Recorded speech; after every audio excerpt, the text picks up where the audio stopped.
All right, good morning. It is good to see you once again. Thank you very much for joining us on My Doctor.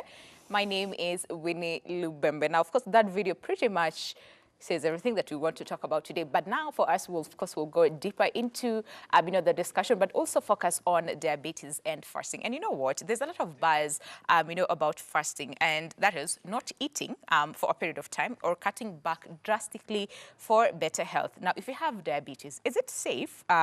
And of course, will it help you to, lose weight, control your blood sugar, or maybe even need less medicine? Well, stick around till the end of the show and get to understand more on diabetes and fasting because, Ramadan, is coming up pretty much soon. That is on May 5th. So, of course, most people would want to fast on the same. And if they have diabetes, is this safe for them? Well, we have that and much more on our show today. You want to stick around till the end of the show. But again, if you have any other question, feel free to call us live. Our lines are open, so 0791 478 is the number to call in. Or alternatively, if the lines are busy, send us a text message on 40975 with your name and your question as well, and we'll answer them as soon as we get it. Remember, today we'll be focusing on fasting and diabetes. Is this safe for them? And like we said, Ramadan is coming up pretty much soon. And then other than that, of course, there are other people who just want to fast, and let's say they have diabetes. Is that safe for them? Stick around, like I said, for that and much more. Of course, to help us better understand on what exactly is diabetes and, of course, the whole aspect of fasting, I am joined by Dr. Saira, but I'll let her introduce herself. So good morning. Good morning. Thank you very much for making time for us on My Doctor today. So kindly introduce yourself. So I'm Dr. Saira Sokwalla. I'm a physician and an endocrinologist at the Diabetes Care Center at Mpisha Hospital. And I'm also the head of department at the same place. All right. Okay, now, like we said, the video pretty much said most of the things that we'd focus on, but now we'll just divert a little bit and just talk about, fasting and all that. But before we get to that, there's this stage where it's called pre-diabetes. So what exactly does that mean? And what are the determinants for, diabetes and what type that someone has? Okay. So like the video, like you said, pretty much said it. You've got, just to broadly divide diabetes. So diabetes can be divided into 4 main categories. There is type 1 diabetes, type 2, gestational or pregnancy-related diabetes, and other specific types. So type 1 diabetes is the diabetes that occurs usually in children, but it is associated with absence of production of insulin because your own body's immune system goes and destroys the part that is producing insulin. Okay. So this is usually in younger children. We can say up to the age of 30. It's not so much associated with lifestyle, and it requires insulin for life, for sustenance. Then this diabetes accounts for about 5% of all the diabetes. Then you've got type 2 diabetes, which accounts for the vast majority and which is increasing rapidly, okay? So type 2 diabetes is the type that is associated with a problem with the body's cells to respond to insulin and also with the production of insulin having a problem, and that is why your sugars go high. This diabetes is associated with lifestyle mainly, but basically the risk factors include having a genetic predisposition, so having a family history of diabetes, on top of which now you have other lifestyle factors like being obese or overweight, and eating, unhealthy meals, not exercising, excessive consumption of alcohol or cigarettes, smoking, high cholesterol, high blood pressure, so it's associated with other risks. This type is the mainstay of treatment, then becomes basically taking care of your lifestyle, at the same time adding some medication as needed. Initially tablets, but some people also might need insulin from the start, and in many patients by 5 to 10 years they require insulin as part of the progress of the condition, okay? Then you've got the pregnancy-related diabetes, which occurs specifically in pregnancy, and it's supposed to wean off after pregnancy. However, this type, like about up to 50% of women by 5 to 10 years tend to develop diabetes later. And then you have the other specific types related to hormone issues and pancreatic. Now, you talked about pre-diabetes. So this is more or less related towards your type 2 diabetes. Okay. So there's normal sugars, which means that your sugars are like completely not in diabetes range. Then there's the diabetic range sugars, and then you've got this entity in between.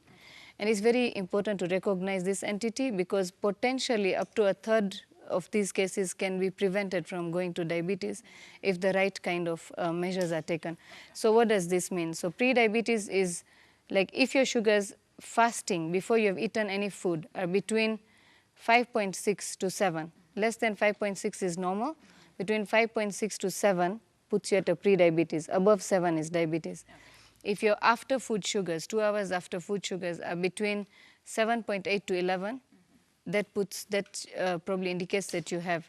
There's a test we do known as the oral glucose tolerance test, which definitely tells you whether you have pre-diabetes or diabetes or normal. Okay, all right. And of course, when someone is in that category of pre-diabetes, do they have, let's say, symptoms or some of the signs that probably might tell them that you are, sort of exposed to I really diabetes? appreciate that question because you will not know. Many of the times there are no symptoms of pre-diabetes, and that is why we highly recommend that if you are in a high-risk category, nowadays we do risk stratification. Okay.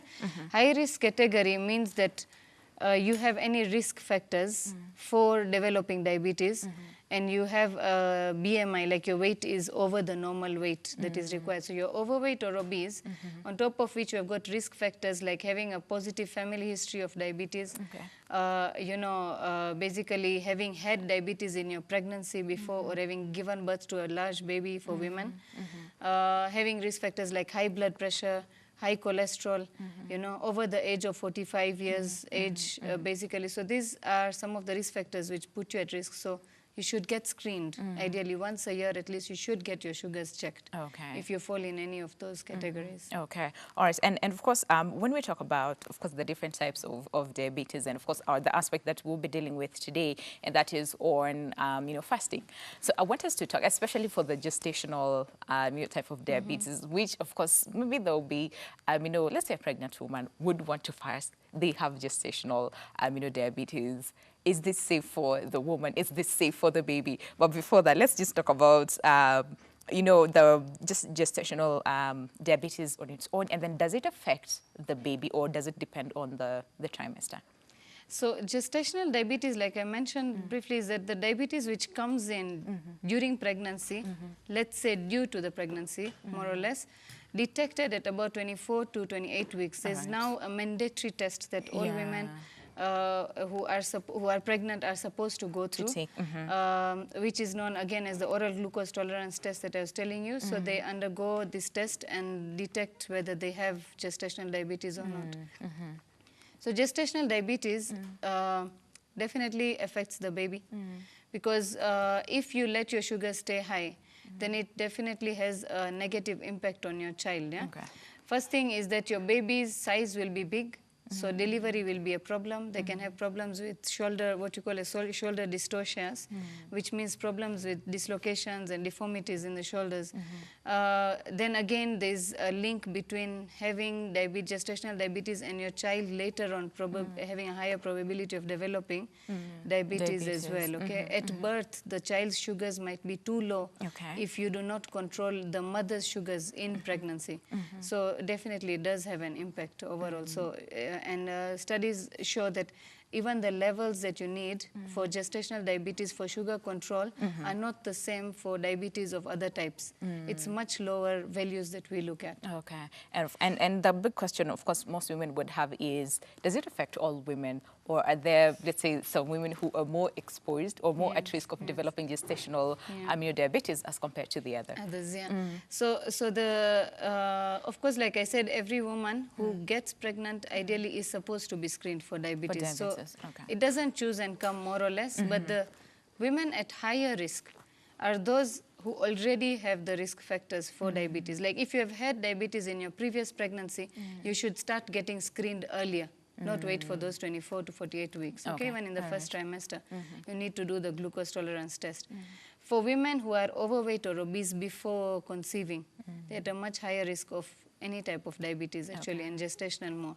For those who have a strong family history of diabetes, again, at a higher risk. Yeah, so these are some of the risk factors which would predispose you. Okay. All right, now when we talked about pre-diabetes, of course, we mentioned the fact that you might not know that you have pre-diabetes, all right? Now, for diabetes in general, type 1, type 2, gestational, and of course the one you mentioned, something to do with hormones, can we just talk about the symptoms in general so that people should know what to look out for, and then, of course, associating with fasting before we get to that point? Sure. Remember, there's a big chunk of people who actually may not have any symptoms, even with diabetes, not only with pre-diabetes, but classic symptoms to look out for with diabetes is, you see, just understanding that there's a lot of sugar in your blood, and that sugar exceeds the kidney's threshold for removing or absorbing sugar. So there's a lot of sugar coming out in your urine. Okay. Sugar is quite heavy, yeah? So it will pull water with it, and it will cause you to pass a lot of urine. So frequent urination. Okay. Now, because you're passing a lot of urine, you get dehydrated. So you get like the water reducing in your system. So you get frequent thirst. So frequent urination, frequent thirst. Because you are not using the sugar to be taken into the cells, so you get fatigue, because sugar is supposed to actually give you energy. But in diabetes, you are not using that sugar to give you energy. So you get fatigue, you can get weight loss. Okay, so increased urination, increased thirst, fatigue, weight loss. Because you're not using the sugar, you get hungry. So excessive hunger as well. Okay, some of the classic symptoms. Many a times patients present with other non-classical symptoms, especially some patients with complications, because diabetes, especially type 2, can stay in your system for long before being diagnosed. Even up to 3 to 7 years, we say it could have stayed before you get to know about it.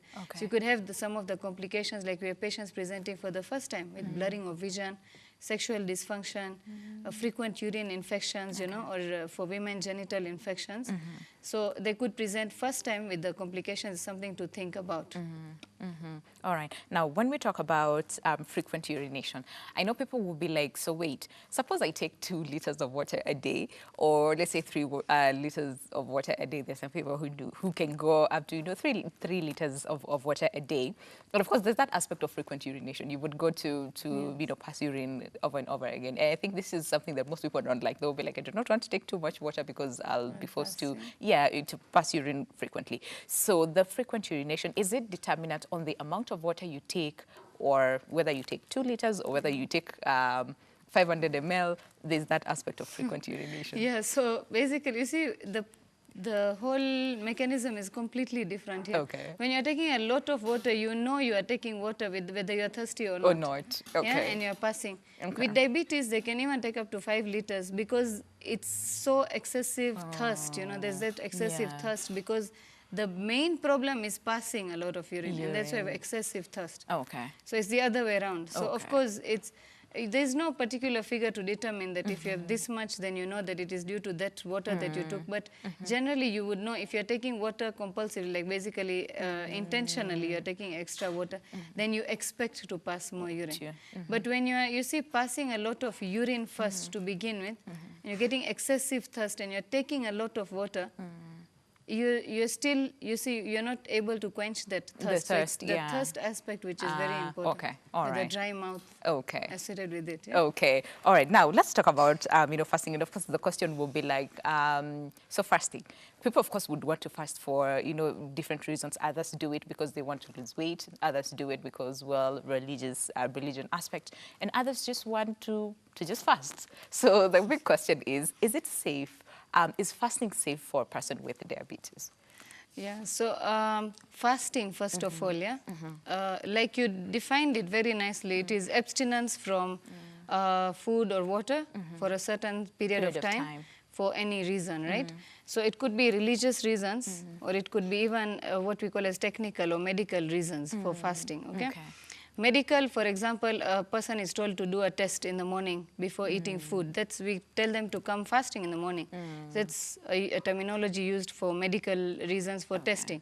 Another way you can use it medically is the aspect of intermittent fasting for weight reduction. There are different ways of intermittent fasting, 3-day fasts and 5-day fasts, and you know, abstinence from fluid, abstinence from food, different types of food. So that is dependent on each individual person and how they've been advised to go through that intermittent fasting. It has its own benefits, but like the common type of fasting that we see is the religious type of fasting. And religion, fasting, interestingly, it's not only in the Muslim culture, but if you look at every major religion, or even all religions of the world, there's some aspect of fasting involved. Yeah. So we look at the Christian, the Bible.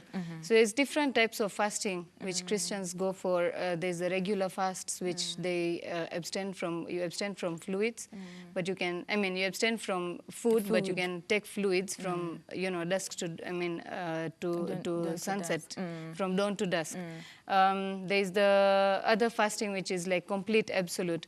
Then there's the Lent fasting, which currently is ongoing. And I have patients who actually are going through the Lent fasting, but you have to prepare them in advance, and we'll come to that. Then you have got the, still in the biblical, the fasting which is done before Christmas as well. So you have multiple types of fasting according to the Christian religion. Hinduism, again, multiple types of fasting. Jainism, there's the Yom Kippur for Judaism. I think so there's different types of fasting according to religious practices. And it has a spiritual aspect associated with it, mainly because you are, by abstaining from something, you are like more or less being advocated to do self-restraint of sorts. You see, to teach people of self-restraint. Okay, so, and then we move, of course, to the Ramadan fasting, which I think will go a bit into the detail because of the fact that we are now approaching Ramadan, and, Muslims around the world are going to fast. So, so that's it. Another type of fasting, is like people who fast for political reasons. Like Mahatma Gandhi. Yeah. All right. In form of strikes and all. So it's important to know that. Okay. All right. Now, let's talk a little bit about intermittent, fasting. And of course, you've mentioned something to do with the different, plans, for the same. So now, let's talk about the benefits. And especially for someone with diabetes, because I was researching and they were saying it could be good, to them. And there was a research done. I think they took 2 guys who had diabetes, and of course they were put into this process, intermittent fasting. And then after some time, they got to a point where they didn't really need their medication. All right, so they used, just a little bit of the same. And then after some time, of course, close monitoring, it got to a point where they didn't need to use their medication at all. So the big question is this true? Or, well, Okay. Yeah, a number of 2 is a little bit questionable, but generally, the truth is that there are categories of people with diabetes. Okay, we categorize them to decide who can or who cannot fast. Okay. So, so there's a whole where you say that there's patients who are at very high risk, patients who are at high risk, and then those who are at low or moderate risk. For example, a person who has got type 2 diabetes, and they are on only thing that they are on is lifestyle modification, let's say. That's early diagnosis. They are obese, overweight, and they've just been diagnosed. A young guy who's on a lifestyle modification alone, or someone who's on tablets alone, like taking different types of tablets. And I'm sure our patients, if they're hearing, they know which kind of tablets. But almost all tablets, if they're only on tablets, they are safe, relatively. I can't say safe, but they have to be cautious when they are fasting, okay? Or patients who are on only 1 insulin injection, let's say, in a day, basal, long-term, long-acting insulin. That is a low risk or moderate risk group, which need to exercise caution even when they are fasting, whichever form of fasting. They need to meet with their doctor before they go towards the fasting. And then, because there'll be necessity to change the medications, to adjust the timing of the medications, and also to be advised on how frequently to monitor their sugars, when to break the fast. So it's not like it's completely unsafe for that kind of population. And frankly, if you look at big studies, there's a very large study, what we call as the EPIDIA study, EPIDIA. So that one actually did not really show that there is much benefit, especially this looked at Ramadan fasting. Ramadan fasting is more or less like the intermittent, although depending on where you are, it could be an extreme. It may not be the typical intermittent fasting recommended. But what they found is that there was no significant benefit with weights, actually. If anything, there's a higher risk of complications with fasting in Ramadan. But generally, otherwise, intermittent fasting, like I told you, could be of different types. Yeah. Some patients are just told to avoid certain meal time, like let's say lunch, they'd be skipping lunch. Some patients are told to skip 2 meals. Some people are told to skip 3 meals, you know, or whatever, depending on what the patient has been recommended. Now, even as the patient embarks on this, it has to be with a lot of clinical support. Okay. Which means the doctor is supposed to be involved, the nutritionist is supposed to be involved, and diabetes educators are supposed to be involved as well. Whoever is embarking on fasting and they are diabetic, they have diabetes, then they should have contact of their health facility where they are going for their diabetes management, whereby at any point they should be able to be advised whether they should continue or break the fast. So that's a low risk category. Then you have got now the high risk category. Look at the very high risk category who should absolutely or must not fast, let's say. And this is in association with religious organizations, including especially now confining it to Ramadan more or less, but even otherwise fasting. Like the Lent fast, frankly, is quite similar to Ramadan fasting. Yeah? Especially those who decide to do the absolute fast in Lent period. It's very similar because it's from dawn to dusk, is almost the same timings, right?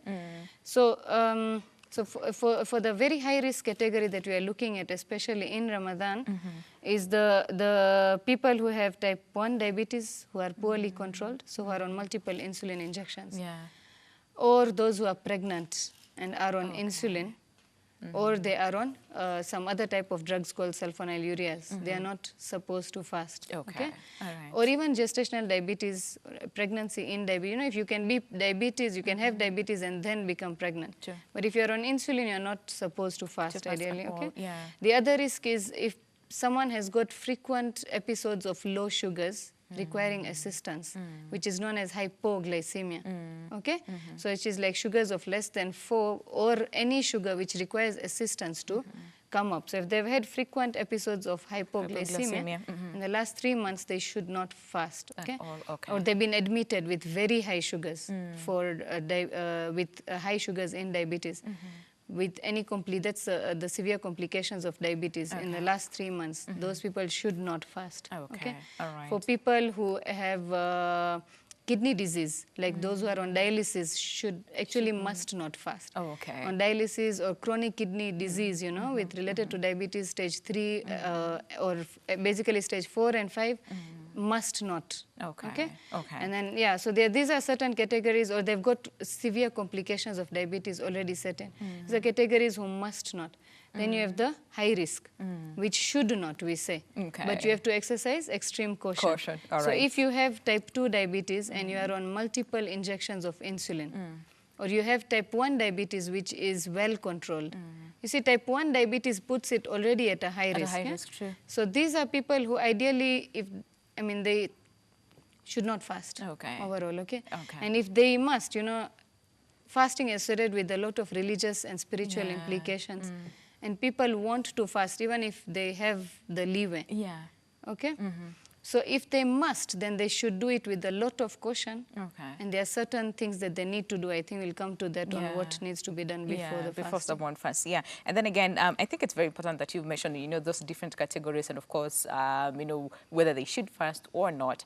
But now, so suppose, especially for those people who are at a high risk, and we have like very few minutes before, not even few minutes, just a minute before we go for break. So if this person, let's say, decides to fast, because again, for different, you know, various reasons, and they feel they should fast, what could happen if they just decide to go ahead, do not consult, do not do anything, they just decide to go ahead and fast? What could happen to them, very briefly? That's exactly why we wanted to bring up this topic. So there are at least 4 or 5 complications which you could get yourself into, one is low sugars, like we said, really low sugars. So the patients with diabetes are at 4 to 8 times more risk of developing low sugars when they are fasting compared to when they are not fasting. Number 2 is very high sugars as well. Because when you are fasting, after the fast, you are taking medication, remember. So after the fast, you'll feel extremely hungry. So you tend to overeat. So the sugars going too high is another risk. Number 3, dehydration. Okay, you know, these patients have high sugars, so they tend to, like I said, remove sugar in the urine. They have a higher chances, and there is a very, very big risk of dehydration. The other thing is clotting, because they are dehydrated, their blood is Yeah. thick, so they can actually clot, and that's serious, you know, Very, that's very very serious, serious. true. So they could fall into quite a number of these complications, okay? And acute illnesses are more prone when they have diabetes and they are fasting too. Okay, all right. So I think it's, let's take that short break. But of course, when we come back, there's so much that we will need to discuss about. You know, first of all, of course, we talked about why, you know, different people fast. And of course, we mentioned something to do with religion and all these other, you know, factors. But then, so what precautions are they supposed to take, you know, before, during, and even after fasting, which I think is very, very important. So you do not want to miss any part of our discussion. But just in case you have any other question on the same, feel free. Our lines are open. So call us now, or 791-478-990 is the number to call in. Or if you call in, the lines are busy, do not worry. Send us a text message on 40975 with your name and your question. And of course, we'll answer them as soon as we get it. So we'll see you on the other side of the break. Stay with us.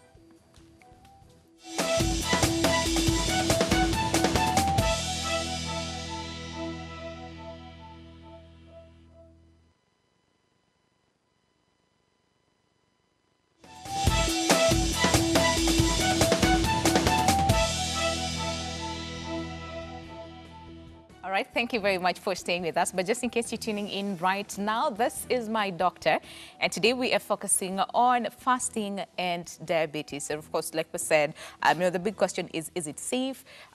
Is everyone with diabetes need to fast or not, do not need to fast? Well, we are discussing that and much more. But just in case you have any other question on the same, then feel free to call us live. Our lines are open, so call in anytime you wish.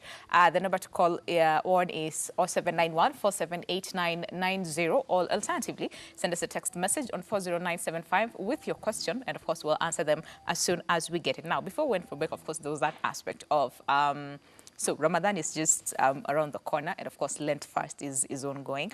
So the big question is, fine, so we want to fast. What are some of the precautions? Before we even get to the precautions, let's talk about why do people fast, especially for Ramadan, and let's a little bit, of course, on Lent. Okay. Yeah, so like I said, main reason for the religious fasting is the spiritual aspect associated with it. Yeah. Like I can just mention for you one of the quotes from the Quran itself. The reason being that people, that's what we follow. The Muslims, basically, that is what they follow and say that is why they have to fast. Yeah. So in the Quran, it actually mentions in the second chapter. Yeah. It's, I think, verse 183.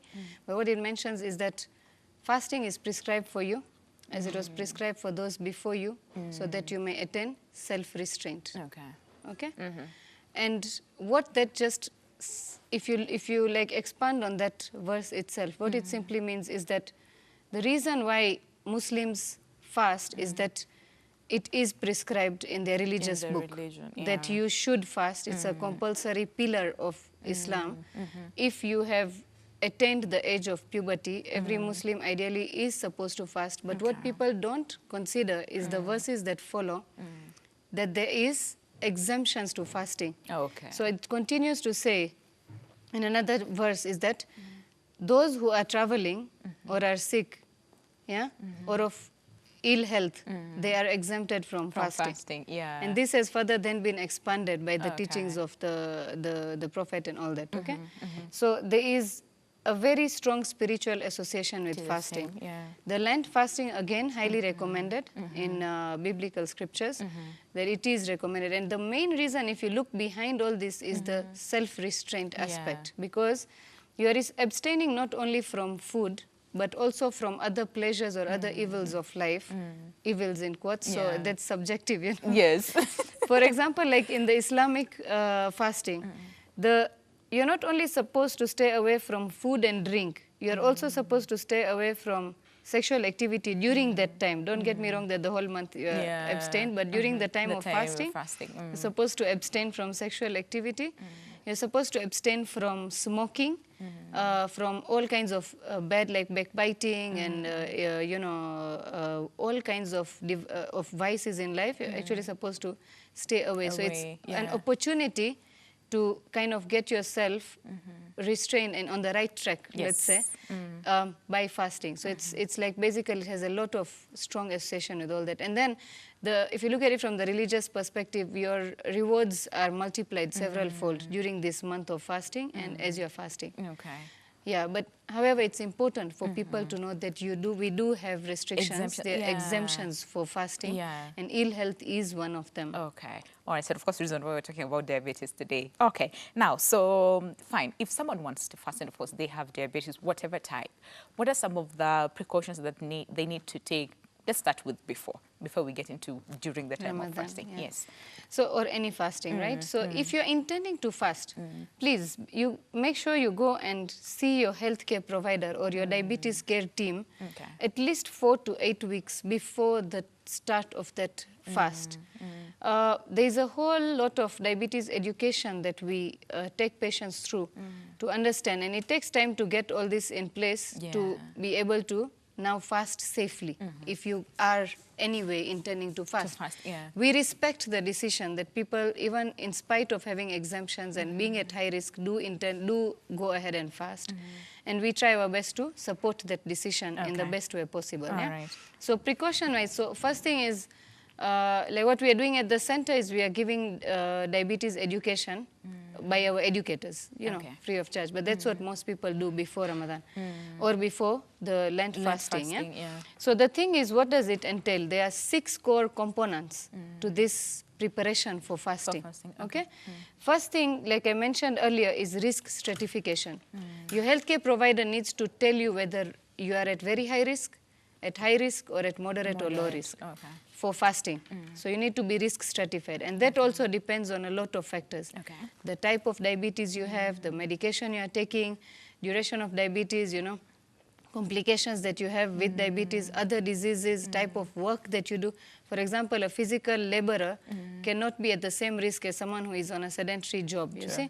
So all those factors need to be taken into consideration, and then you're put into your risk of category. Okay. Number 2 is the frequency of sugar monitoring.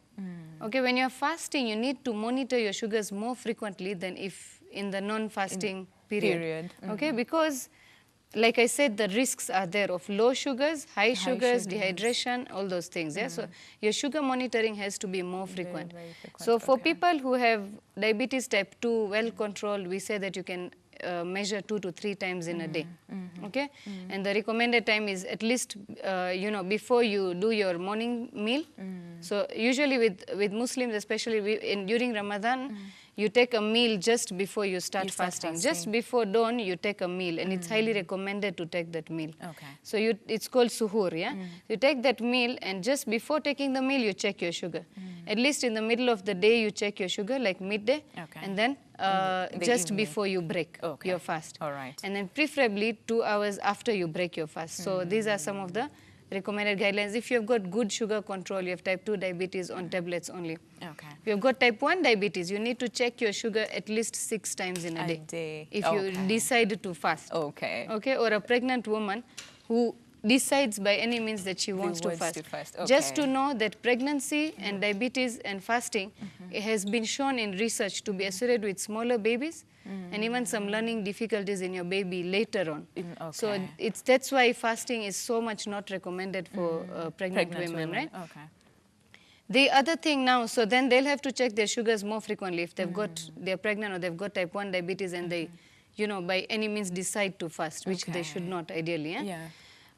So that is like before foods and after foods, at least 2 to 3 times in the course of the days they are fasting. So that is monitoring of glucose. Then dietary advice. So we give you how you are supposed to modify your diet, how you are supposed to adjust your diet, how you are supposed to break down your meals. In short, the basic advice that we give, there's so much to diet, and it's always advisable to see a nutritionist before you embark on fasting. So dietary advice, basically, you need to have a balanced meal, more or less. Yes, the carbohydrate component still has to be a bit higher, 35 to 40%, but you have to balance the rest of the meal. Increase your salad consumption and fruits and vegetables. By fruits, I don't mean you take a lot of fruits, you know, the whole bowl of fruit salad. And if you see Muslim homes during Ramadan, you'll be shocked. So eat a lot of high carbohydrate meals, you know, all those fried stuff, and especially coastal. Yeah. It's just And horrendous. I think it's also the same for Christmas, because when you Yeah. break the fast, of course, there's that aspect, you're Yeah. very, very hungry. So we tend to go you for tend the... to go for the high carb, Yes. fried foods, you know. So Yeah. those are things to avoid. Okay. Focus more on salads and vegetables, cooked or uncooked, and one or two foods. fruits at a Okay. time. Dates. Patients always come and they ask us, are we allowed to take dates? It's a high recommendation, okay? Yeah. Dates, 1 or 2 dates per meal Okay. is okay. Okay. No more than that, All okay? right. They increase your sugars, right? Okay. And then hydration. Keep yourself well hydrated during the Hydrated. time that you're allowed to eat. Okay. Then you move on to now the exercise part. Now remember, in Ramadan, there's some prayer known as the Taraweh, which is prayed at night. Okay. It involves 8 to 20 cycles of prayer, depending on how much one is going to be able to take. Okay.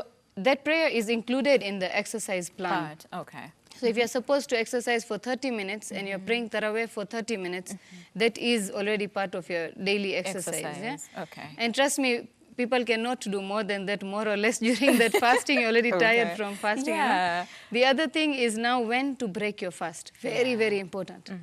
Patients need to know if you've got diabetes and you're checking your sugars. If your sugar is going too low, like less than, let's say, 3.9, you need to break your fast.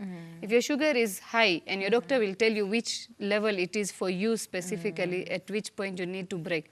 Mostly we say more than 17 or 16.6, then you have to break. Or if you feel sick for any reason, you feel unwell, you need to break your fast if you've got diabetes. Yeah? Okay. And immediately check your sugar, get a checkup done, and accordingly eat something, depending on how your sugars are behaving. Another thing is medication change. So when the patient comes to me during that visit, pre-Ramadan, I'll always advise them on how their medication need to change. You see, the thing is, you are changing day and night. Yeah. You see? So your medication will also change, especially those who are on insulin or multiple injections of insulin. Then there is a whole adjustment, reduction in the doses by 15, 20, even sometimes 50%, depending on how your sugars are behaving. There are certain medicines, drugs, which you need to stop or to reduce the dose of during Ramadan. Okay, so they need to come for that kind of education. All this preparation needs to be done way before you decide to fast, not only Ramadan, but any fast or okay? whatever type of fast. Okay. All right, now we had a question. Someone was saying, you've mentioned something to do with intermittent fasting. What exactly does that mean? So very briefly, yeah. Before we get But Winnie, with your research, you can probably even just explain it but better. of course, it's very, very important for you to get it from the doctor's perspective. Yeah, intermittent fasting is an interesting concept, and we do recommend for a few of our patients who are well controlled, where just a bigger problem is obesity, overweight, they want to lose weight. And also otherwise, those who don't have diabetes, there's this whole hype about intermittent fasting. If you open it on the internet, you'll see like 100 sites. On intermittent fasting. On intermittent fasting. So it is just abstinence from food for a certain period of time. Yeah. Okay, could range from 1 meal, like I said, all the way to 3 days to 5 days, depending on how much you can take, and depending on a lot of other factors. Whether you have comorbidities, you're on certain drugs that you cannot be able to fast for a longer duration. So it is a type of fasting recommended medically for medical reasons, let's say for cholesterol reduction, for weight reduction, which is supposed to be done with assistance by a medical practitioner, preferably a nutritionist, and for a certain duration of time. That's the whole thing, is intermittent. So you fast for a few days, then you break, you continue eating. After a few months or days, you again fast. So that is basically what it entails. Okay, all right. And not to get so much into it, because people will be like, okay, fine. And I think this is also, in regards to, all types of fasting, Ramadan, Lent, and of course, all the other, types of fasting, medical, fasting. Now, the big question is, so fine, we've been fasting, let's say, for a certain period of time. When it comes to breaking the fast, and I know we mentioned this a little bit, but I think it's important for us to also talk about it in depth, where we will go for something that is like really, really heavy. So can we address what does that do to your body, given that, of course, for a period of time, your body, is sort of starved. Yes, yeah, I wanted to use that word very carefully, but yeah, it's starving. And then after that, you go and then introduce something that is really, really heavy. So what does that do to your body? Does it go into shock? And then, or what exactly happens? Okay, good question. Yeah. You see, like you said, you are in a state of actually, let's say, partial starvation. Because frankly, you see, and then that also depends on whether you have diabetes or not, okay? You know, if you don't have diabetes, the physiology of fasting is completely different compared to when you have diabetes. Because with diabetes, your responses to low and high sugars are blunted. Reason being, you don't have insulin or your insulin is not working, okay? So the whole response to low sugar especially is really blunted, okay? Now, what happens is, like, let's say when you eat at dawn, just before you start your fast, your body basically has received some glucose load, okay? Some carbohydrate or whatever, it has received some load of food, okay? That food, frankly, for a while, it is like, by about 12 hours, most of that food is already used up. Consumed, true. Okay? And even your body's breakdown, the stores are already got to that point that by 12 hours, you basically now start using sugar from other sources as well, which is known as ketones. Yeah? So after about 12 hours, your body is using those ketones. So the moment you give it a heavy load of sugar, there is actually now a sudden glucose load that is coming in. The ketones are there. In people with diabetes, that ketone production goes down. So that is the whole concept also of the intermittent fasting and weight reduction and all that, yeah? Because now you're going towards ketone-based sugar consumption, which helps with breakdown of your fats and all that, okay? But as you eat a heavy meal, you're actually now bombarding your body with a heavy glucose load again. You get it? So of course with diabetes, that will really bring the sugars high because their response is blunted even to high sugars. So that can be deleterious because every high sugar reading beyond your target range impacts on your blood vessels, okay? And increases your risk of complications, increases inflammation. Yeah, so we don't want this, what you call as glucose variability with diabetes, high and low sugars. You don't want that. With diabetes, you want a steady state glucose control. Okay. All right. Now let's address, you know, are there risks involved in, let's say, fasting? And of course, for someone who has diabetes, I know we talked about, of course, the different categories of you know, diabetes, whether they are at high risk or low risk. And of course, we also talked about whether they are supposed to fast or not. Now, are there risks, you know, regardless of whether they are at a high risk or low risk, as long as they are fasting? Are there risks that people should know before they make that decision whether to fast or not? Yeah, like I said, there are actually studies, big studies to show that there is definitely a higher risk. People, like the same Epidias study I was telling you about, 38,000 people were involved in that study, okay? It's a very big number. And they found that the risk of low sugar, like hypoglycemia and hyperglycemia, like high sugars, is much higher when you have diabetes and you are fasting compared to when you have diabetes and you're not fasting. Okay. And then there's in the same study, they actually showed that the risk of clots developing in your blood vessels of the eyes because of dehydration is much higher with diabetes and fasting compared to when you're not fasting. When you're not fasting. Okay. So that is one thing people have to take home, that it is associated with a real risk, you know. All right. Now, and so after fasting, when we break the fast, and of course you talked about it's important to also check your blood sugars during the day, and of course before, you know, the fasting, and of course when you break the fast. Now, can we talk about this, of course, in regards to, you know, the different categories that we talked about? Let's say for someone who is at very, very high risk, okay, they're not supposed to fast. But if they decide to fast anyways, so how many times in a day? Because I remember you mentioned what someone to do with type 1, they 6 to 7, yes, 6 to 7 times a day. So in terms of, is it, how do I put this? Is it, like, do they have to sort of like stretch it, let's say after an hour, or let's say 2 hours, or checking 3 hours? Of blood sugar. Yes, checking of blood sugar. Yeah, so it's like, you see, when you have type 1, when you're in the very high risk category, and you've decided to fast regardless. Yeah? Okay. So the sugar checking is, we say 6 to 7 times. What does that timing mean? I think what you want is exact breakdown. So before the morning meal, the dawn meal, the suhoor that, suhoor that I was telling you about. So before the morning meal, 2 hours after the morning meal, that is somewhere around, let's say, 9 to 10 o'clock in the morning, they should check. midday they should check, okay, 12 o'clock. They should check their sugar at least at 4 p.m. And then just before breaking the fast, 2 hours after breaking the fast. That's 6. And then the 7th one is any time they have any symptoms of a low or a high sugar, they need to check their sugars immediately or they are feeling unwell. Okay.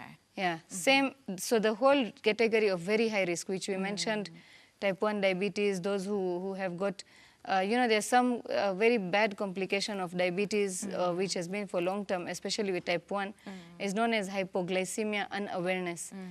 And it's very serious because it's a condition whereby you get a low sugar, but your body does not recognize it. Yeah. So you can go into a coma. You know, when you, like if you have not eaten for a while, you start feeling what?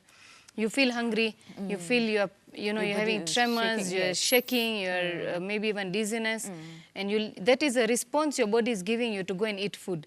But with diabetes, that response is defective because diabetes affects the nerves for that response, you see. So if you have a blunted response to hypoglycemia, the next step is that glucose doesn't go to your brain and you can even collapse. Sure. You see, so those kind of patients, if they intend to fast, then they have to do very frequent sugar monitoring. You understand? But please, my advice is do not fast if you have such a situation. If you really, really insist that you have to, then those are the things that you need to be cautious monitoring, breaking your fast, having a very low threshold to break the fast. Keep in touch with your diabetes team. Okay, especially diabetes educators are very key in managing diabetes during fasting periods. All right. Okay. Now, and of course, we talked about diabetes management just a little bit. We mentioned it, but now, of course, during this period of fasting, you know, in terms of how important is diabetes management? Of course, this in terms of, you know, the different categories that we've mentioned. Okay. So even during the fasting, I think what you're saying now is we talked about before fasting, the advice that you're given. Now, during the fasting, you need to see your doctor at least 2 times. It's, you know, it's frankly difficult for someone who's already fasting. There's a whole religious rituals and all that you're doing during that fasting period. Now you're saying, oh, you extract me and take me to the doctor. Yeah. They don't like that. Okay. I mean, nobody would like that, you see. So somehow we see our consultations even and the frequency of visits drastically dropping in Ramadan and in this Lent period of fasting. Because people are actually oriented to spirituality at that time. So we say at least once or twice, if you can make it, you come during Ramadan. But one visit you have to make in Ramadan, okay, to your doctor. All right. So, so why do we want you to come is to be charting your sugars, your sugar readings. You need to have a chart of your glucose readings. Or on your glucometer, we'll be able to check whether you've been frequently doing, how your sugar trends have been. So I'll be able to see how the sugars are behaving during the time of your fasting. And also to be able to see if there's any adjustment needed to your medications. You need to do that to prevent the complications from setting in during Ramadan or during fasting periods, okay? And then the whole other aspect is, as you approach the end now of the fasting period, like Easter is coming, so you have to advise patients also on how they need to take care of their sugars and their meals and everything. Because now patients, what they feel is, oh, I've been deprived, you know, of a whole month of not eating. So they tend to overindulge during the celebration period now. So that's another very important thing to take care of. You can't have, you know, taken care of yourself so well during the fasting period and then you let go just, you know, at the end. And again, remember one thing is, if you have been able to fast this year, does not guarantee you that you will be able to fast next year. And that's a very important message to take home. That every time that you are intending to fast, you need to be in liaison with your healthcare team to guide you accordingly, whether now you can or not. Diabetes is very, you know, it's very, what do you call it? It's not static. It's very dynamic. It can change at any point. Your sugars might be going high.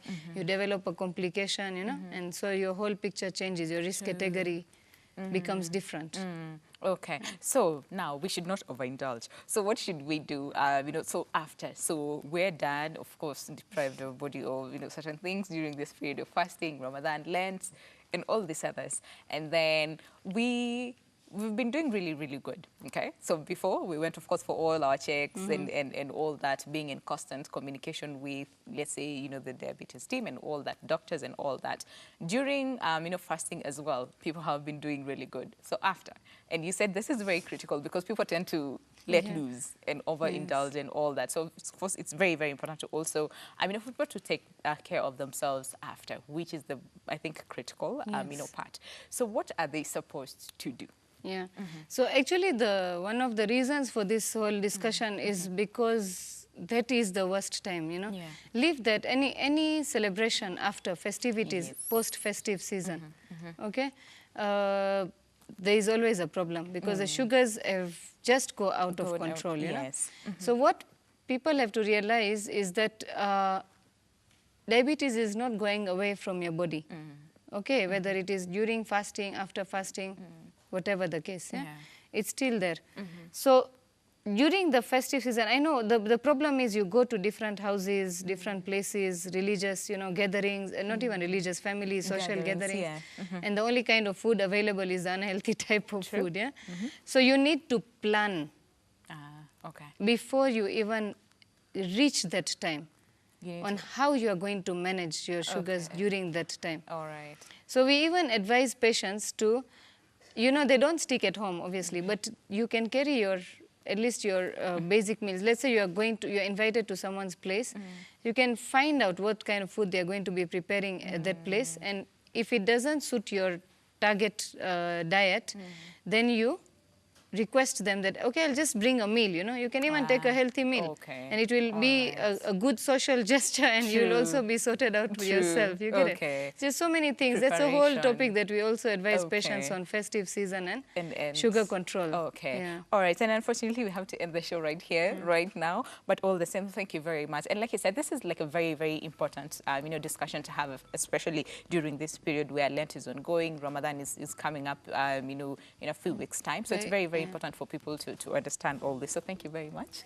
Just to mention a bit that right now, briefly, like 1 second. We're actually providing free diabetes education at our diabetes care centers at Lions Hospital and the Lions Side First Hospital and Empisha Hospital. Diabetes care, and I would just request people to take advantage and come for that education. All right. Dr. Saira, thank you very much again. And of course, thank you so much for staying with us till the end of the show. I believe that you have a better understanding as far as diabetes and fasting is concerned. And from what you know, Dr. Saira said, if you are at a very high risk, you know, of course, that category, you do not need to fast. There are exemptions, so do not push yourself too far because there are complications related to the same. So my name is Winnie Lubembe. We'll see you again tomorrow, same time, same place, for another dose of My Doctor. But for now, it's a goodbye from us. Have yourselves a lovely day ahead.